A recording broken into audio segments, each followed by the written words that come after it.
Good evening, everyone. For those of you who don't know who I am, my name is Stephanie Yu, and I am the Director of Music Ministry here at the National Shrine of the Little Flower Basilica.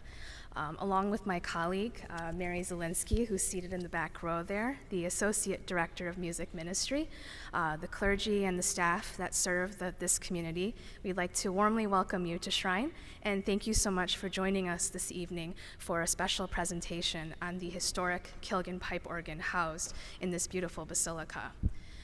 As some of you may already know by now, we are slated to begin a partial restoration of this instrument, the work for which is expected to begin later this year.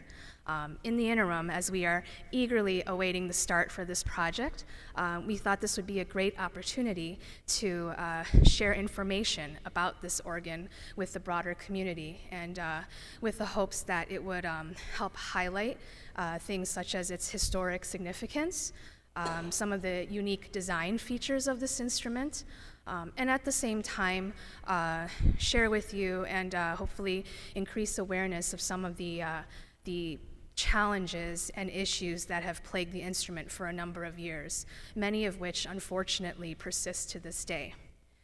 For this first phase of the restoration process, the work has been entrusted to a local firm from Ann Arbor, Michigan, called Renaissance Pipe Organ Company. Renaissance has been in business for 32 years. They provide services and are caretakers for many instruments in the Detroit area, Ann Arbor, and beyond. And they have considerable experience in doing what this project will entail, which is called a historic restoration of this pipe organ. They have ties to this community that go back to 1997. Some of their notable projects that they've completed in this area include a full restoration of the Casavant pipe organ at Sacred Heart Major Seminary in Detroit. They've also done major work projects on the Casavant organ at the Blessed Sacrament Cathedral in Detroit. And currently they are working on a project at St. Ambrose in Grosse Pointe Park. With us tonight are two gentlemen from the firm, one of which will be doing the bulk of the presenting this evening. They very kindly made time in their busy schedule to be here and to prepare this hopefully informative presentation for all of you that will hopefully cultivate a deeper understanding and appreciation for this historic instrument. There will be time after the presentation for questions, so we respectfully ask that you please hold your questions until that time. At this point, I'm going to turn things over to our rector, Father John Betton, who will be offering some opening remarks and prayer.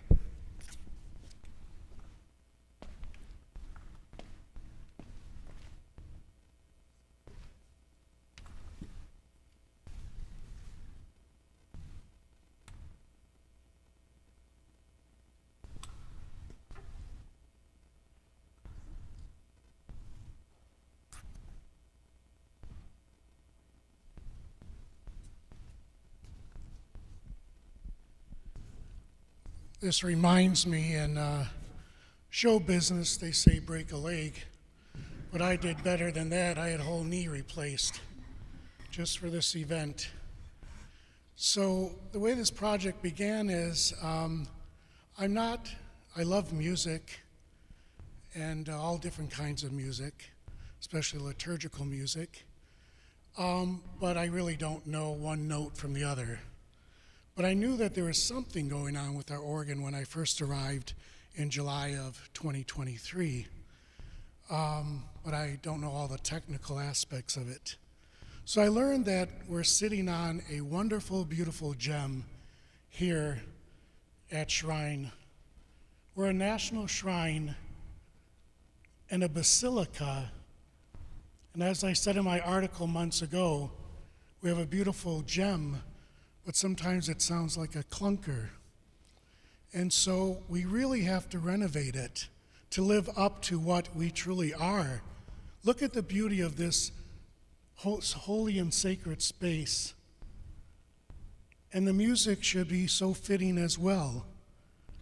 We know that in liturgical music, the church has always held that the organ holds primacy in liturgical music.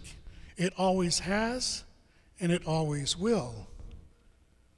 And so it saddened me that on some Sundays, because the organ isn't functioning properly, we have to play the piano. Now, there's a time and place where even a piano, perhaps arguably even in a beautiful basilica like this, but not on a fairly regular basis. That isn't what the church says. But when the organ is played and it's functioning at its best, at least now, you can almost sense how full that sound is in the basilica. Think about how much more this beautiful holy space is going to be filled with music once we get it functioning properly, fully. And so we took on ourselves to begin this project. And I know the difference between wants and needs. This is not a want, it's a need. If we're going to hold ourselves out, as I said, as a national shrine and a basilica, this is nobody's dream that we have this. It's nobody's simple desire or want, but it's needed, it's required. We must do it. And as I said in my previous articles, it's not cheap. The estimates we have right now are about 1.4 million. Praise be to Jesus Christ, through the generosity of some people, we already raised half of that now. So we're halfway there. We will be appealing to all those who want to donate. We'll be appealing to organ societies, art folks, and all of these who want to contribute. We already received a donation from a lady in the neighborhood, and it went all the way through Knights of Columbus and through EWTN and all this other things. People are beginning to hear about it. We'll have a big push after this. This is our major presentation.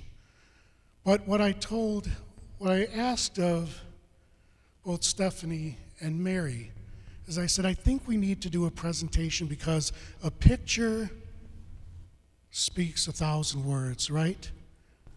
And I think you're going to be shocked at the pictures that you're going to see. You will be shocked at the condition of this beautiful gem that we're sitting on. It brings tears to my eyes. And as I said, I'm not even musicians like they are. They must cry at night. Do you cry yourselves to sleep? Probably do. And so without any further ado, I'll leave all the technical stuff to these other people who know. But this is the importance of the project, and I thank all of you for being here tonight.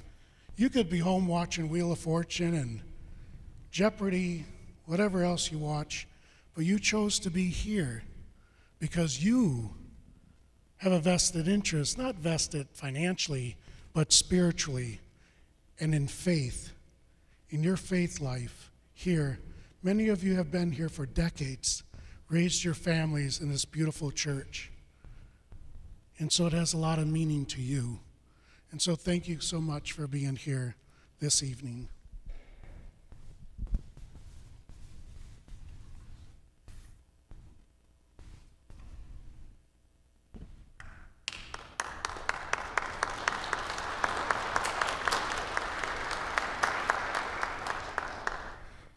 Thank you so much, Father John, for your opening remarks. So at this time, without further delay, I'd like to introduce our presenter for this evening. So would you please join me in welcoming David Hufford.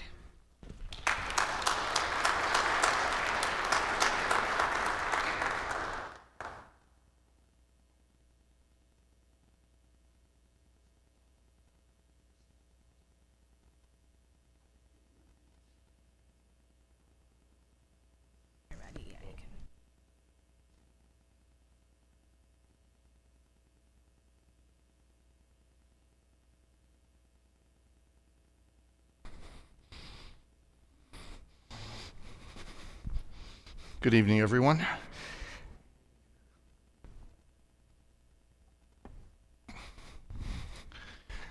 I thank you for coming tonight, and I echo Father Betton's appreciation for your support of this project and for your attendance this evening. I see that you're all around here tonight, so I will try not to just talk to a few of you, but thank you all for being here. We appreciate your interest in the important Kilgen organ that is housed here at the shrine, as well as this important asset of your parish. As you may know, the church was built in the 1930s by your beloved Father Coughlin, who obviously built a most beautiful place of worship that is outstanding in so many ways. And to go with this beautiful house of worship that he built, Father Coughlin included a magnificent Kilgen pipe organ. And I think he may have had his sights set a bit on the instrument found at St. Patrick's Church in New York City, which is built by the same company, and which is just a bit larger than this one, but nonetheless, I think that undoubtedly played into it.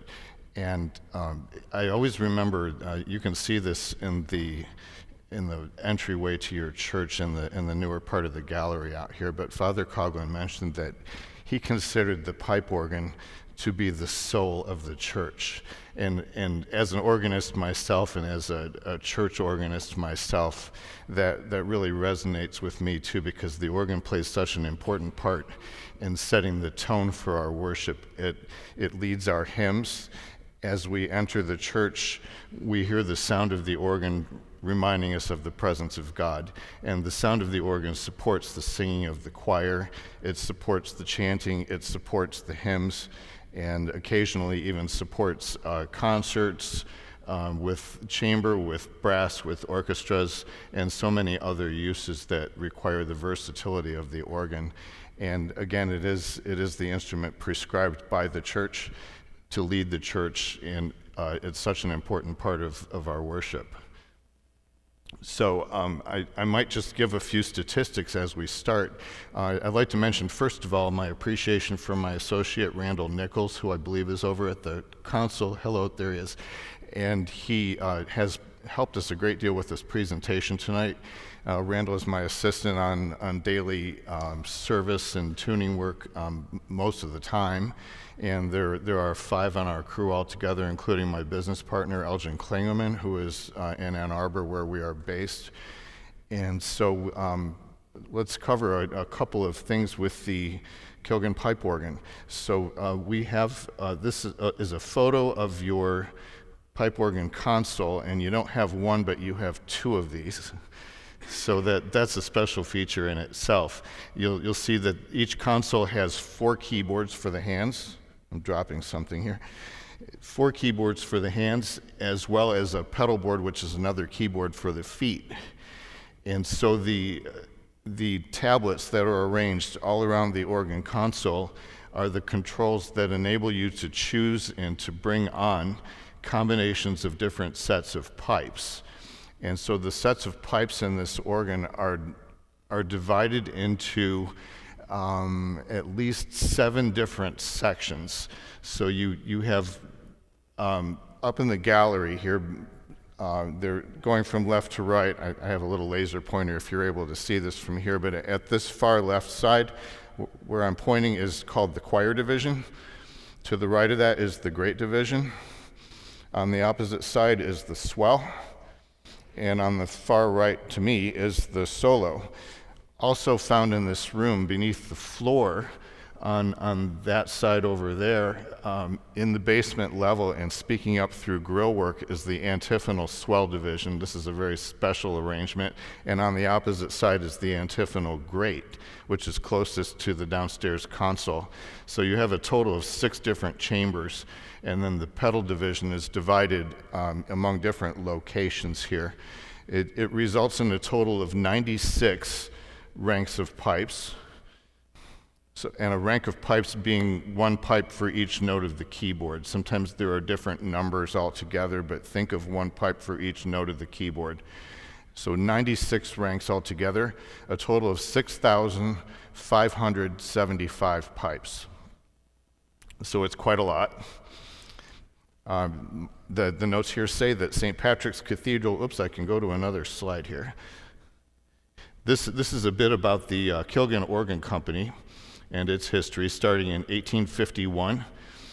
And they had built over 4,000 organs by the time this instrument was constructed in 1936. They were in business until about 1960, and it was a multi-generational business for the family.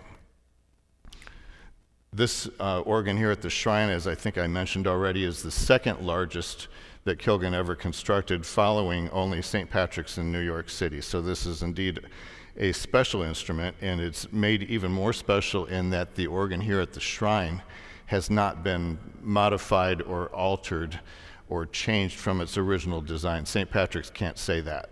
So this is the largest unaltered Kilgen pipe organ ever built that exists to this day, and that's an important thing that we maintain and continue to have an unaltered instrument. The only alteration really has just been the technology, the electrical system that makes the organ work. And to me, that's a lot less important than changing the fabric of the instrument by switching out pipes or other things that happen. But the fabric of the organ itself, everything that makes the sounds that we hear, remains entirely original. We have a slide here of this is in the swell division, which if you can see that wasn't the right thing to hit. If you can see what I'm pointing at, this division up here, or if you're in front of me, it's up in this area, is called the swell division. Usually the swell division is called that because the pipes are behind louvers, like a Venetian blind, and when you gradually open the louvers using a control on the console, you can make the sound of the organ swell. The case with this particular instrument is that every section of the organ has louvers like that. So they can all be operated separately, and there's a total of, I think, 6 or 7 controls on the console that enable that to function, and that's a complicated special feature of this organ too. So anyway, the pipes that we see here are in the swell division, not only the swell, but in the upper swell, because you have lower pipes and you have upper pipes, and things are stacked like that in, I believe, all of the divisions in the back here. So there are, just to get more in, it's really tight. So what we see here in this photo is that you notice there are a lot of pipes that are not standing on the actions in this photo. And do we have any idea why that would be? Well, what was it? They can't work like that. And one of the problems we've had with this instrument a lot is that we get some notes that volunteer to work when they shouldn't. And that's called ciphering. When notes, you turn on the organ or you're playing and all of a sudden there's a pipe that just doesn't stop. And obviously this can be quite disruptive to whatever is happening in here, and someone has to turn off the organ or go find it, or whatever the case may be. So we can see that there's quite a number of pipes that have been taken, we say, off the wind, where they've been laid out so they're not just sounding all the time when you don't want them to. And it can be a bit dangerous for these pipes to not be where they should be, because then they're prone to get knocked over, stepped on, whatever might happen to the pipes when they're standing where they shouldn't be, or lying where they shouldn't be. So we wanted to show you. I went the wrong way, I think. There we go. Here's another view. I'm on slide 5. So this is a section of the upper choir division, and if you can see where I'm pointing, it's up here in this far left of the gallery. And this is again the upper portion of the choir. There's upper and lower. And you can see here a lot of pipes have been tilted where they're not standing properly on the wind anymore. But you can also see a lot of marks in the dust around the bottoms of the pipes, and debris from fallen plaster and things like that because of water that has gotten into this chamber in the past. And water and pipe organs don't get along. So between damaging the woodwork itself and causing things to crack and get damaged, and also all of the moving parts in the pipe organ basically consist of very thin diaphragms made out of soft leather that's specially treated for pipe organ use. But when that leather gets wet, that's about the end of it, and that will cause notes to play all the time too, because the leather shrinks and it becomes very tight, and then the notes play. So there's been quite a bit of water in the choir division up here at the top, and in fact, that entire section of the organ has been shut down for a couple of years and doesn't play at all. So that's an important piece of this instrument that has not been functioning for some time. This photo shows a 1926 Cassavant organ that our company restored several years ago. This is a, as it says, post-renovation photo. And we can see that the pipes are standing in an orderly way. The pipes are in good repair. Everything is tidy and neat. The organ is clean. Everything is fresh. And everything is in great shape, both what we see and what we don't see below the pipes inside the mechanisms. Here is a view of the same instrument in its earlier life. And this organ had been relocated by another company about 25 years previous. Originally was in Detroit at St. Thomas Church, which was taken down in 1991. And it was relocated by another company to the church in Davison, where it is now. And this is the way it was installed there by the other company. And we can see a lot of kind of sketchiness. So a lot of broken wood, a lot of leaning things, a lot of dryer hose and things like that strung all over the place. And here again is the post-restoration view. Our work there included a complete new layout as well as physical restoration, mechanical restoration, new electrical systems, and quite a number of pipe repairs. Here is a photo of the swell division at Sacred Heart Seminary, downtown Detroit. That organ is 60 ranks. Again, yours is about 96, so it's another sizable organ in the Detroit area and an important one. And many of you, if there are priests present, some of you have gone through Sacred Heart Seminary and are familiar with hearing this organ on a regular basis. It's quite a beautiful instrument. This is following our renovation. We can see that everything is in great repair, clean, fresh, refinished. And here's a photo of the same section of the organ prior to our work, just as it was starting, and we can see a great deal of build-up dust and dirt. There are pipes that were damaged, some past alterations that were changed as part of our work to put the organ back to closer to its original state. They did want to keep a couple of alterations. Not everything went back 100% original, but it's closer than it was before. And here again is the restored section. And there you can see the louvers that open and close. It's not just either open or closed, but using the controls on the console, you can gradually open those louvers. And that's how we accomplish dynamics, because organ pipes speak at just one volume. I think we saw that. Okay, here is your swell division once again. So now that we're learning a little bit more about the pipe organ, we can see a few different things. We can see some pipes that are leaning. We can see that on the, see if I can point here, on this set of pipes, as I shake, is a set of trumpet pipes. And at the tops of the trumpet pipes, there are these scrolls. Does that make sense? Or here is a scroll. And on the reed pipes rely on a balance between the pitch established at the tuning wire at the bottom and on the length of the resonator. And so the scroll at the top is used to adjust that balance in combination with tuning on the wire.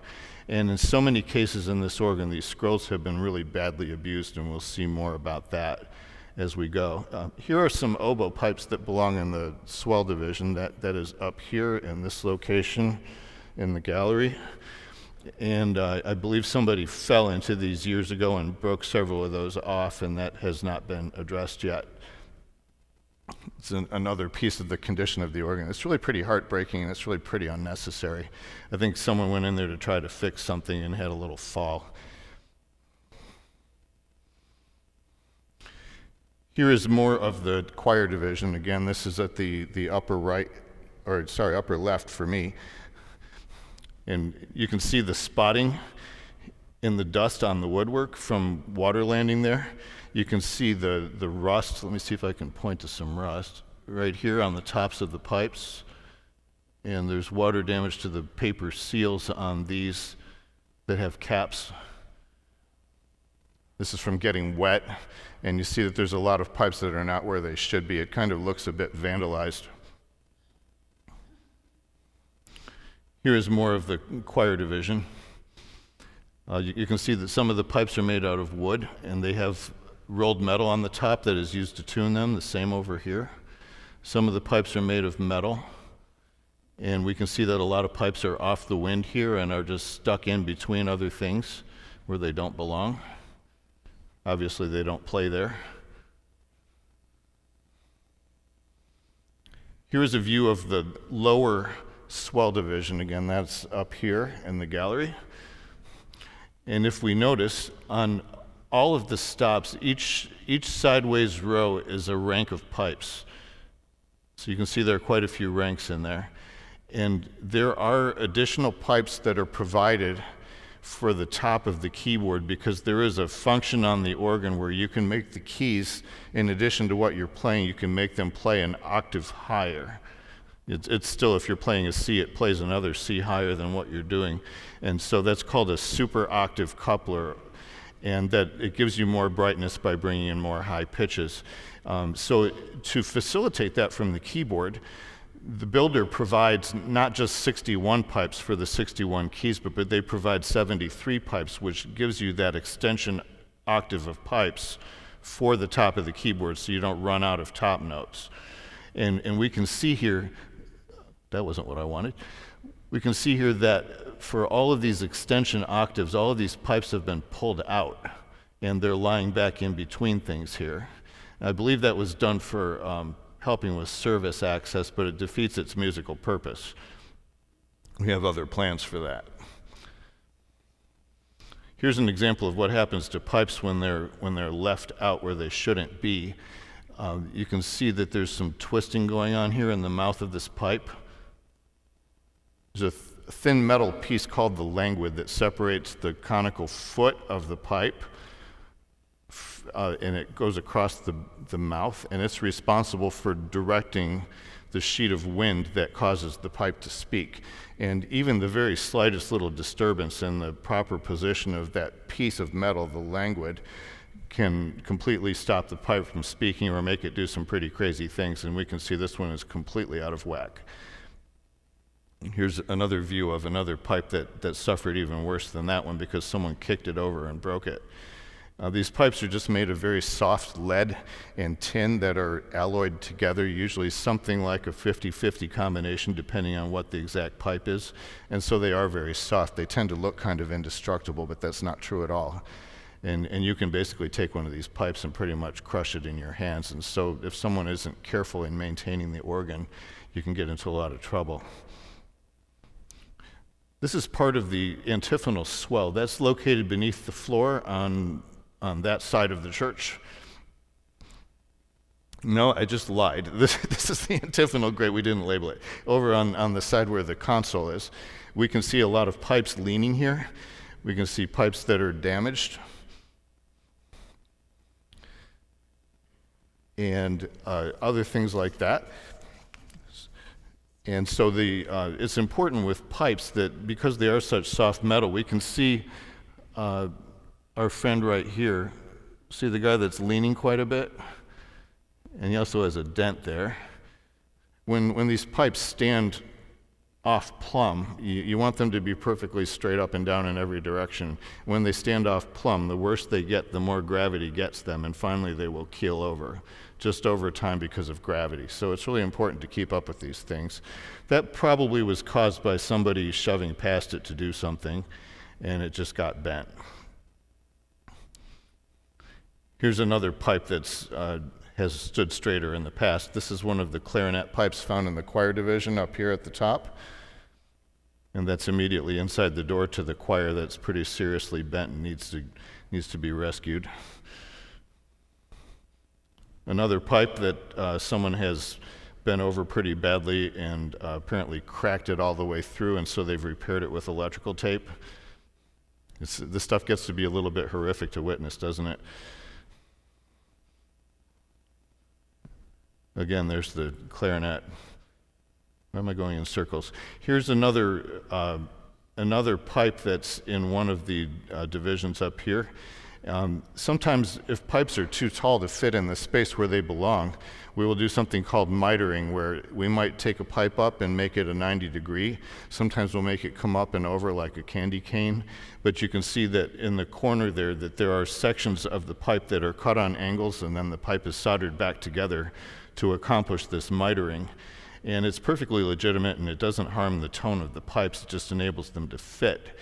And we can see that our friend right here apparently has broken at the miter, which caused it to fall down and hit this pipe, and it also hit this pipe when it went all the way down. And someone has tied it up to the ceiling with this rope, and they've tried to reseal the broken joints on the pipe with duct tape. So not the prescribed repair. Here are other smaller pipes that apparently have been kicked by someone. And the next photo shows that pipe that is taken off the wind, so we can see exactly how we can see how twisted this is here. And it really doesn't take much to do that, but repairing every one of these pipes obviously is a labor, it's a project, it's an expense, and it really adds up. This is an interesting shot. This is in the antiphonal division down below the floor. We have a set. I have to stop doing that. Here's a set of wooden pipes, and in the middle of the wooden pipes, someone has put a metal pipe in there because we don't know what happened to the wooden pipe that was there, so they've thrown in a substitute, sort of. Here are some wooden pipes. A lot of the bass pipes, the low pitches in the organ, are made of wood like this, and some of the wooden pipes have stoppers. You can see the stoppers in the top of the square wooden pipes. This is looking from above. And you can see that in these photos, I'll point for this side of the church this time, that in the top of these pipes, there's been stuff packed in there because over time these stoppers can become loose. Usually they're wrapped with leather and perhaps felt that helps them to stay where they belong. It's really important that the stoppers are tight and stay and seal properly because that affects both their tuning, but the tuning is about the length and the pitch, so as the stopper goes down they get sharper, but also the tone of the pipes will really suffer if they're not in there properly. And we can see that someone has stuffed in, I'm not sure if it's rags or paper towels or something like that to try to get those to fit better, but it's certainly not a proper repair. And when the stoppers get loose enough, what you can have happen is that they go completely south, all the way down to the mouth of the pipe. And stop it, David. And here we have the stoppers showing through the mouth of the pipe because it's gone all the way down. Now to get that back out of there, when that happens, especially in a very crowded chamber, is a really, really difficult situation because a lot of times what you have to do is remove the entire pipe and get it upside down. And if you're talking about dealing with a 10-foot long wooden pipe in a chamber where you can barely move in the first place, you can imagine the difficulty. And sometimes you just say, I think that's a project for another day. Yeah, so here we have some of our friends. These are reed pipes. The reed pipes include things such as trumpets. These are trumpet pipes here, some low-pitched trumpet pipes. Also, the oboe pipes are made the same way. Other pipes like the tuba, the French horn. And these are the scrolls on the top of the pipes. So some different things have happened here. Apparently these have been torn down much farther than they were meant to. When the pipes are fresh, they have grooves that are scribed in the metal. Again, this is lead and tin and maybe a little antimony to give it some more strength. And it's all just rolled metal that's soldered, and someone has torn these way the heck down here. And this poor guy has been retorn way the heck down there. And really, it's not much short of just outright vandalism because there's no excuse for doing that. If a pipe requires that sort of thing, there's something else wrong with it that should have been addressed. We wanted to show you some other pipes in a different organ that are in better condition that way. In the background of this photo, we can see pipes. These are reed pipes again, a trumpet quality pipe with scrolls, and we can see that these are even with each other. They're orderly, they're not torn down, they're not amateurishly soldered back up, etc. This is more what we expect to find. This organ is at the Michigan Theater in Ann Arbor, Michigan, which was built in 1927, and we restored this organ in phases over several years a little while back as they got the funding. So this is at St. Ambrose, which Stephanie mentioned. This is a set of trumpet pipes in their organ at St. Ambrose, and these had been pretty abused also. And so as part of what the pipe shop did to repair these is that they cut out this entire piece of metal and put in a new piece of spotted metal, lead and tin, and they cut a new scroll in it. So you can see that these all look perfect and beautiful the way they should, in good restored condition, clean, reliable, because when those scrolls have been torn way down and mangled, they end up being wavy. And then to try to get that to seal properly in the window just doesn't happen, so the tuning can do anything. Here's another one of our very unfortunate friends in this organ. It's painful to see and hard to understand. Next to it, we can see one that has been, someone's tried to solder that back up, but that's not really how one solders pipes. These are more damaged scrolls on reed pipes.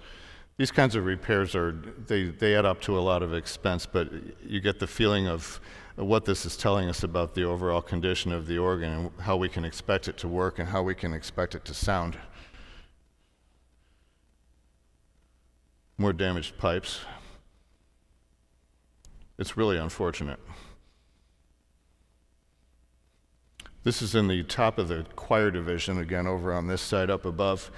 And all I can expect here is that someone broke off the scroll and then tried to throttle the pipe together to make up for the missing length so it would tune right. It's unbelievable.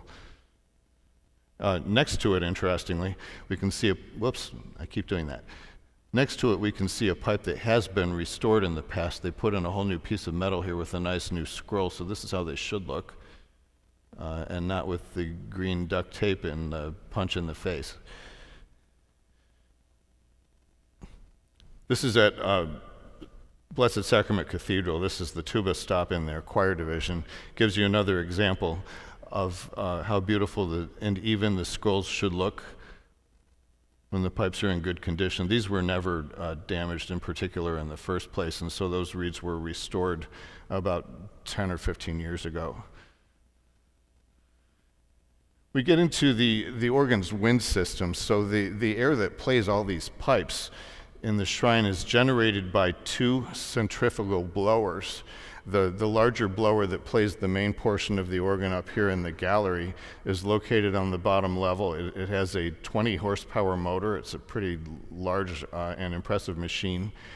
And it generates pressures that play the pipes of the organ, and the pipes are all intended to speak on certain wind pressures, and it's all documented and prescribed by the builder. This section of the organ will play on this pressure and so on.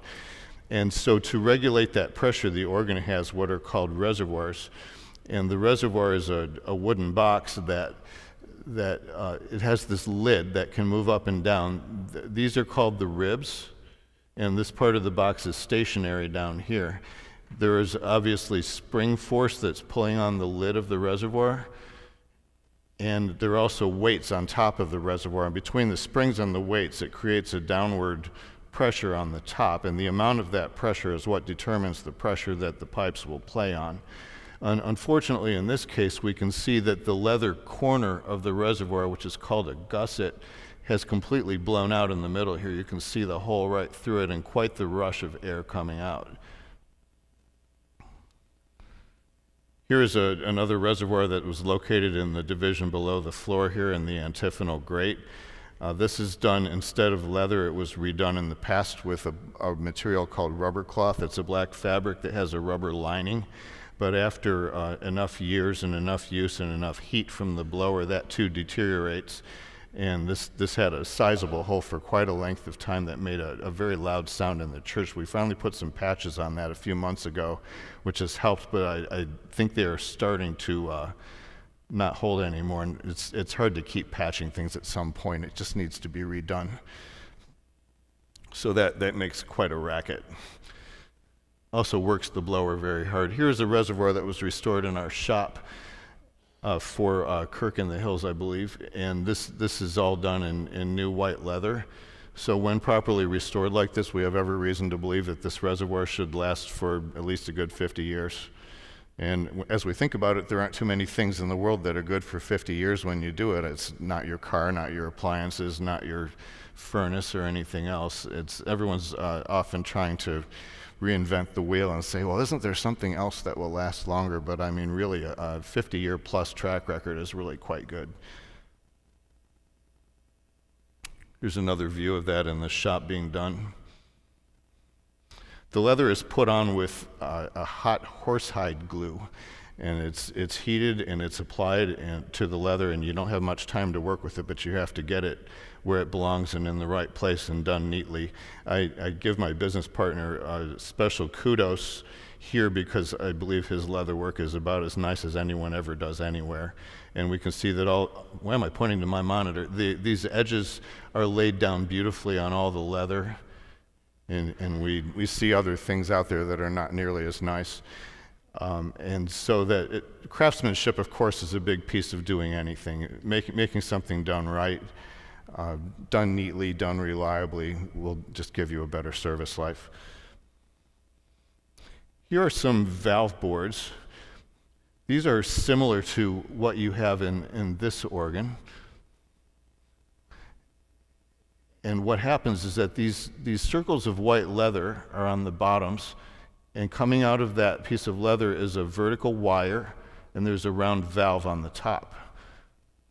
And each of those round valves is beneath one of the pipes in this organ. So when you play the note, that whole thing moves down only maybe a quarter inch, and the air goes out to the pipe.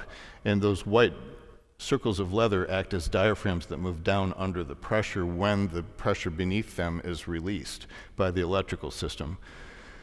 So there's a number of things that can get out of whack there if those wires get bent, if they're not adjusted properly to reliably close all the way on the hole above them, etc.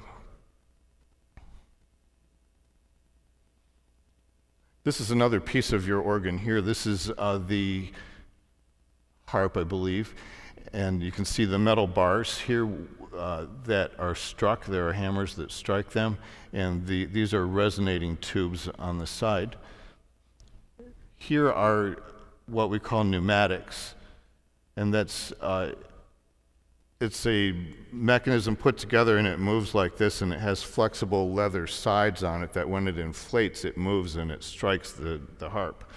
And so we can see here that we have the white leather is falling off of those.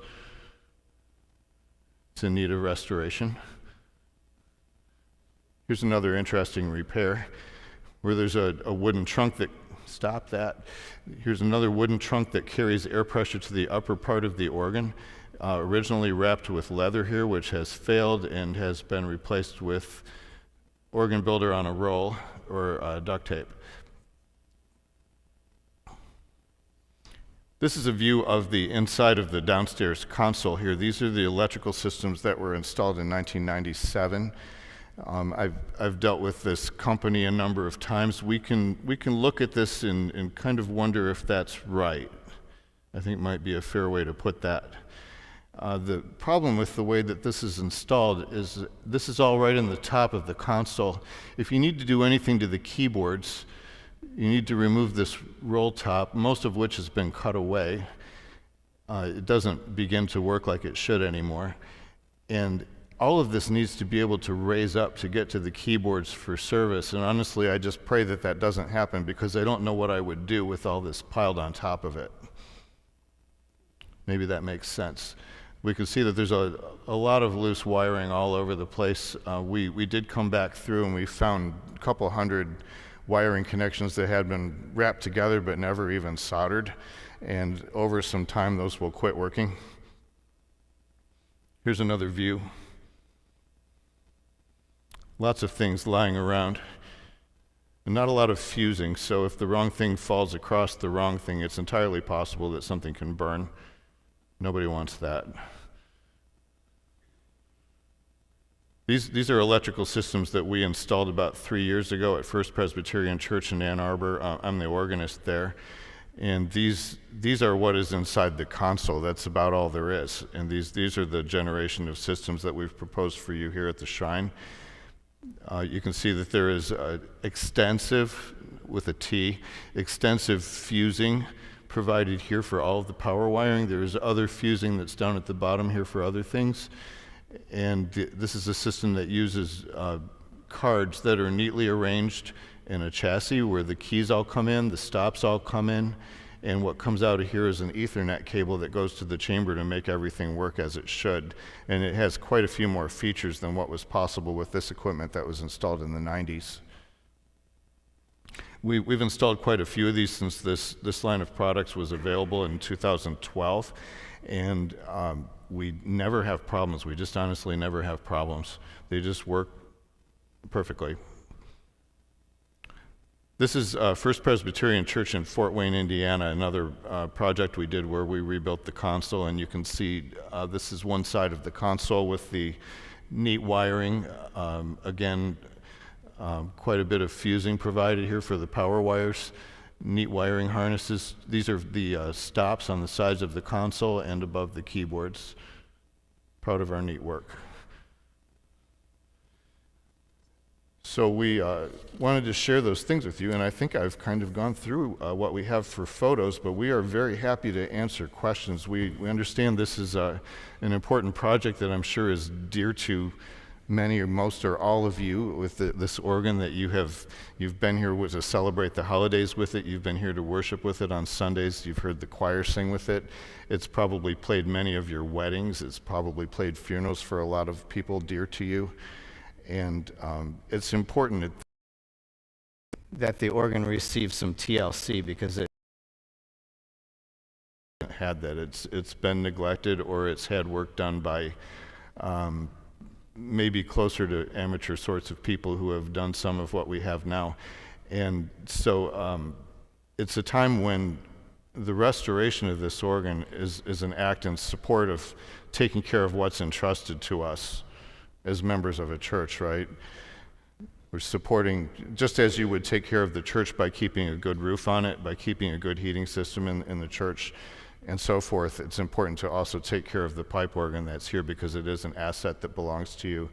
And Father mentioned that this is an important element behind your music program here, and it's hard for the music program to soar as it should when it's a bit hobbled by an instrument that needs so much help right now. It's an act of stewardship, and it honors the gifts of the past that have enabled it to be here in the first place.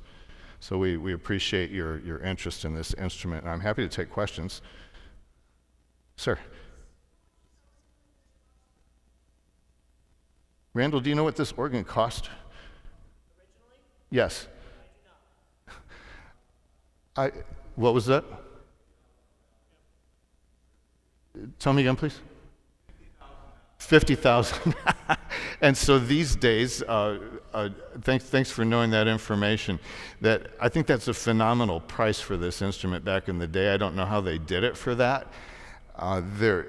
If you buy a new pipe organ from a decent organ builder these days, you can be talking about $30,000 or more for one set of pipes. Yes, sir.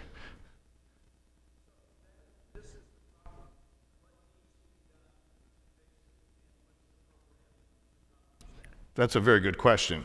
So the question is what needs to be done and what is the program for doing it. So the current project involves the restoration. We want to start with the antiphonal divisions, which are the ones that are below the floor level.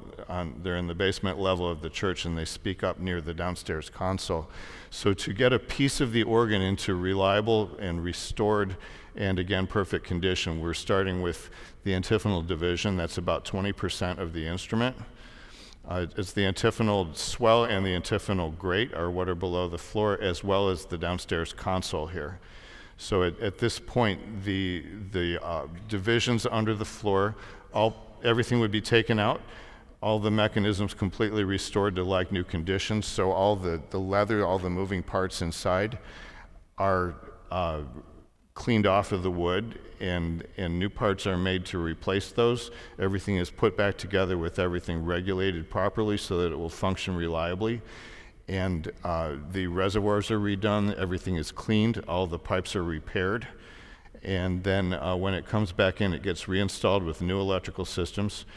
And all of the pipes are gone through and given a detailed tonal finishing, which means spending a lot of time with every pipe to make sure that it's speaking exactly the way it should, the sound it should, in balance with its neighbors, a stable tone, because a lot of crazy things can happen to pipes that are not speaking happily. You can get all kinds of funny noises or wobbling or whatever might happen. So essentially it puts these two divisions of the organ back in first-class condition, that we can plan on those not ever being a concern for any of us who are present today. Yes?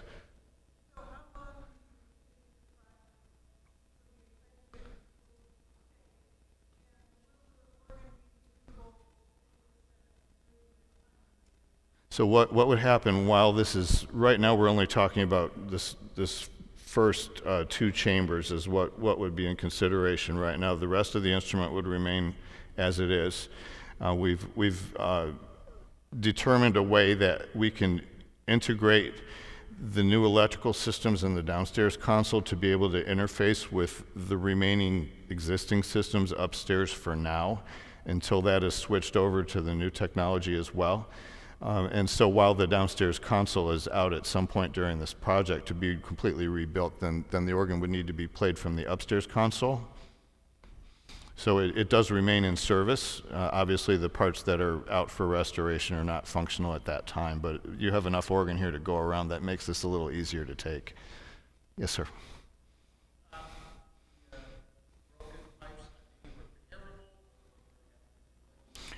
Yes and yes. So it depends on the extent of damage. We do get to a point when pipes are torn and broken and stepped on badly enough that you just have to say, sorry, that one's a goner. But the pipe shops can refabricate as needed. We have 5 on our crew right now. I think you were first, man. We'll be right with you.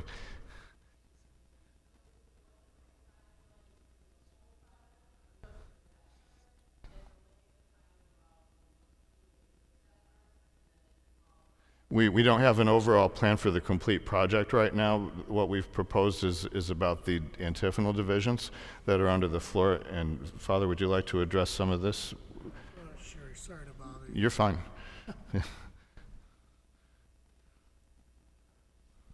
Sorry to interrupt, David, but I think it helped to understand when we initially found, or what I was told about this, one thing I made perfectly clear is I do not want to spend money and then have to redo the same stage all over again.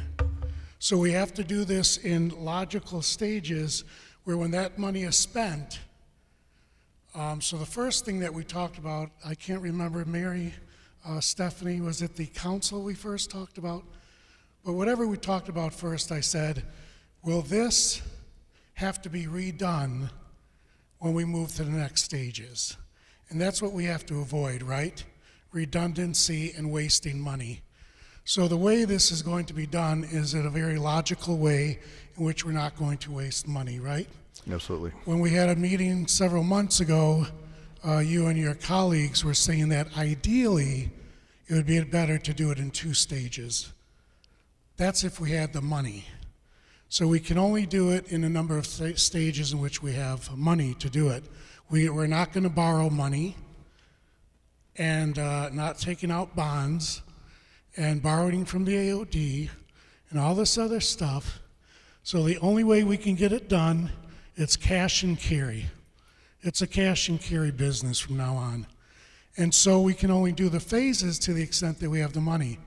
We are truly blessed that donors have come forward and we have almost half the money already. So with that money, we can do Phase 1, which is, please remind me, the bottom. The two chambers down antiphonal, below. Mm-hmm. The two antiphonal chambers, and then the second stage, which is the console up here, right? Right, right. So that'll get us through the 2 stages. We'll probably have, 3 or 4 more stages. So we're looking at probably, even if we have all the money, it's still going to be a 2-year project, right? Just the amount of labor. Just the amount of labor involved. So even if we had 1.8 million, let's be optimistic, 1.8 million today would still be a 2-year project, but it would be continuous. I'm hoping that we don't have to stop and go, that this will be a continuous project as well. Pray to God that we get the funds in as we move forward. But again, none of the money we spend on the previous stages will ever be wasted. If we stopped just at the first 2 stages that we plan to do, we don't have to go any further. The organ's going to sound much better than it does now, but it won't be complete. It'll be a semi-clunker instead of a full clunker.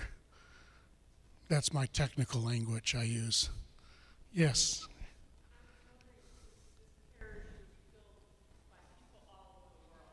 Mm-hmm.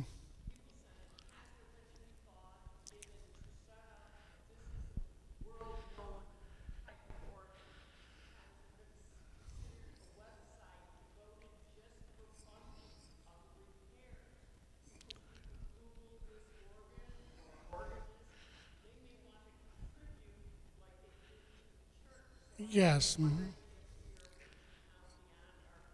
Well, we will. This is the first step to do this presentation, to let all of you know first. And then we're going to be reaching out in the bulletin and other sources and media with QR codes and doing different appeals to the whole world. Yeah. Yes.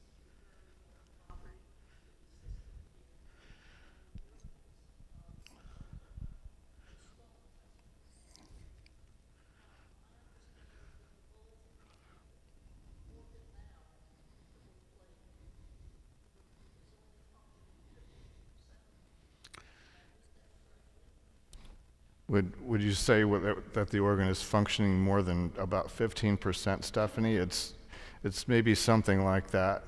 There's quite a lot, and in an ideal situation where you have a pipe organ with all these resources, let's say you're an artist and you have a whole circle of different colors on your palette that you get to paint with, but when you want to use this one color, only half of it is there. This isn't maybe a good analogy, but you want to be able to use all these different things to make the sounds that you would like to make, to put together to lead hymns. And you kind of have to right now take a safety and numbers approach, because if I use this set of pipes, it has this bunch of dead notes, and this set of pipes has this bunch of dead notes. And so I'm going to have to use all this stuff together all the time just to make sure something plays on a key somewhere. But it's definitely not the way we want to use the organ. It's, I think as organists, we tend to have a way of making the instrument that we play sound as good as it can, but it can have the adverse effect of also giving people a false sense of security, because they may not always realize just what the organist is actually fighting with, just trying to make it work. And that's definitely a thing here. Yeah. Oh yes, that's the plan. I can't say exactly right now.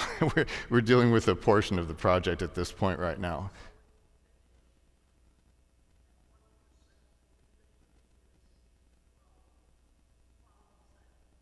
Oh, it's a very elegant instrument, and I've heard this one at all.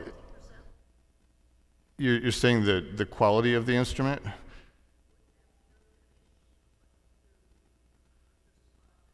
So this project deals with about 20% of the organ plus one of the two consoles. Yes.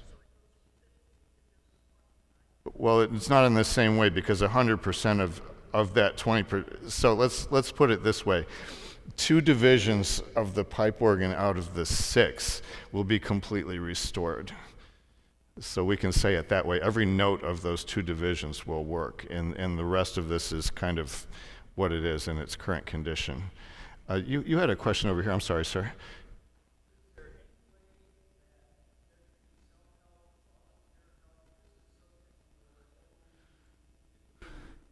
We really, yeah, we really do our own work, and it's important to make sure that everything is done just right. So this is a good chance to bring up that in the 90s, there was a lot of volunteer labor that was done here. There was a couple from the church, the Dixons, Bill and Ethel Dixon, did a lot of releathering work on this organ. Maybe some of you knew them. And it was a great gesture on their part that has kept the organ kind of going for another 30 years, but I also know from personal experience and involvement over this time that the work that was done at that time was not completely comprehensive. A lot of things were not addressed at all. The organ was not cleaned. The wiring that was done at the time is not what I would have done. A lot of pipe repairs were never done, if I didn't already say that. And also, I would add that my opinion is that the leather that was used at that point in time is really not the kind of leather that should be used for this type of an organ, and has already experienced some failures because of that. So they bought some time. Yes, ma'am.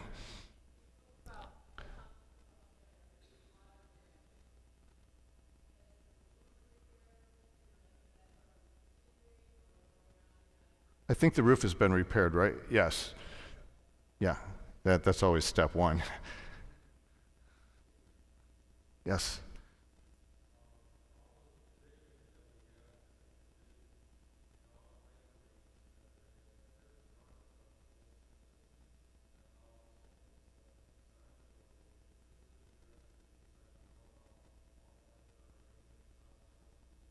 We don't have drawings per se. I don't think anything from the factory, but yeah, it is a lot of what we're used to dealing with all the time, and there is a lot of custom. And I don't mean custom as in a one-off, but I mean custom in terms of what we're used to, in terms of an organ. So, for example, the swell division of a pipe organ, for example, we can rattle off 15 different sets of pipes that we usually expect to find there. Just like when you have an orchestra conductor gets in front of an organist, he expects to have the violins, the violas, the brass, the percussion in the back. You expect to have these resources when you sit down at this instrument. And this is obviously a large instrument, so there's more than the basics that you would expect, but even on a small instrument, you expect to have certain things at minimal, that you can do things with it and that you can play music that's written for the organ, that's anticipating that it will be designed. Yeah.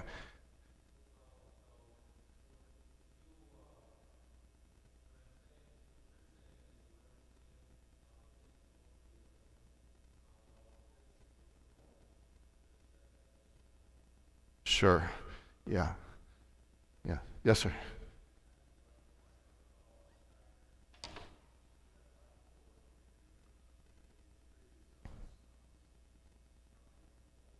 Yeah. Yeah.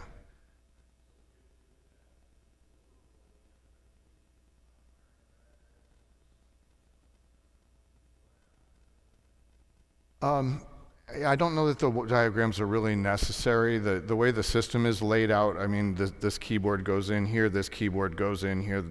It's a very logical layout.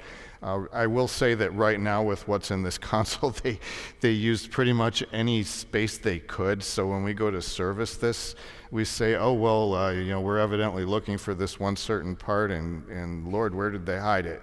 So it really can be, and you're taking off every panel on that console to see what they hid it behind, and that's the kind of thing we'll look forward to not having anymore. It's not that obscure of a system design. It's very straightforward. It's very serviceable in the event that anything would ever happen, because we just don't have that.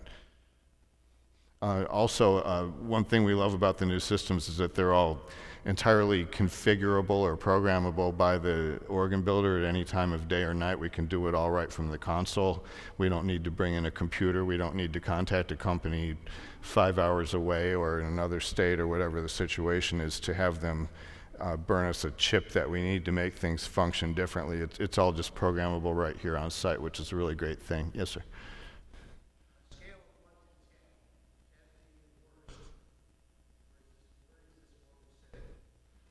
In its current condition or its potential? Current condition is rough. It's rough right now. It's honestly it is.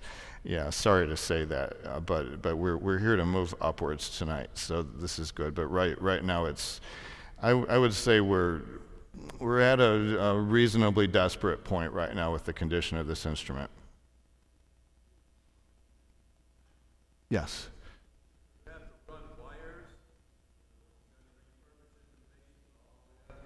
There are conduits, and so all that would be going between when we finish is an Ethernet cable that connects different parts of the system. Yeah. Yeah. Well, the 1.4 isn't from us, but I think that's an anticipated possible. Is that where that comes from, Father? The 1.4. It's a sort of a guesstimated possible overall cost of the project. Yeah. Well, it's simply an Ethernet cable that goes up there for now. This is no. Yeah, in the upstairs, there's a room upstairs, and there's also a space downstairs where a lot of switching equipment is located, and that's where the lots of wires come from. Right now, there's a cable with 50 wires that go to each console, but it's still not as bad as many hundreds of wires. Mm-hmm. Yes, right with you, ma'am.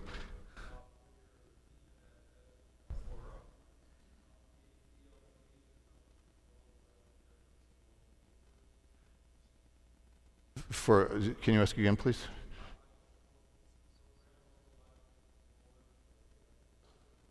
Well, what the system runs on a data stream is basically what it is. It's a continuous data stream that's going in every component circuit board in the system is just watching that all the time for its involvement in what's happening. Yeah, it could be turned on from either console and it just wakes the whole thing up. Yes, ma'am.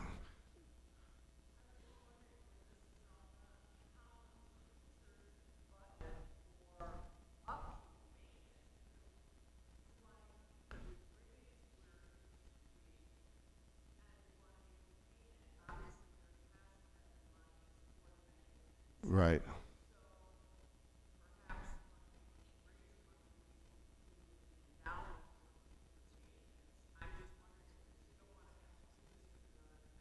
No, and that wouldn't happen. We give a 10-year guarantee on the work that we're doing, which is about double with what a lot of people do, so that's really good. You won't be on the hook for any repairs related to the sections that we're working on for 10 years. So that's a big thing. As far as, let's say if the instrument is completely restored, you may want to see if there's a way that you can budget away, a certain figure every year building for the time 50 or 70 years from now when you have to have a conversation like this again. It won't be us, but some future generation will be doing it. Are we out of time?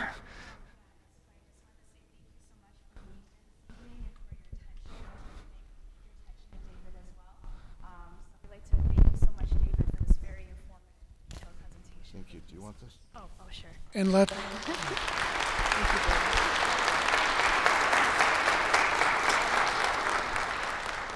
us end in prayer. In the name of the Father, and the Son, and the Holy Spirit, amen. Good and gracious God, we thank you for all the blessings that you have poured upon each one of us and upon the Shrine family. We give you thanks always and everywhere. Through the power of the Holy Spirit, give us the courage and faith in you that we can accomplish this project, all for your praise and glory. Amen. And Saint Cecilia, pray for us. Saint Therese, Father, Son, Holy Spirit,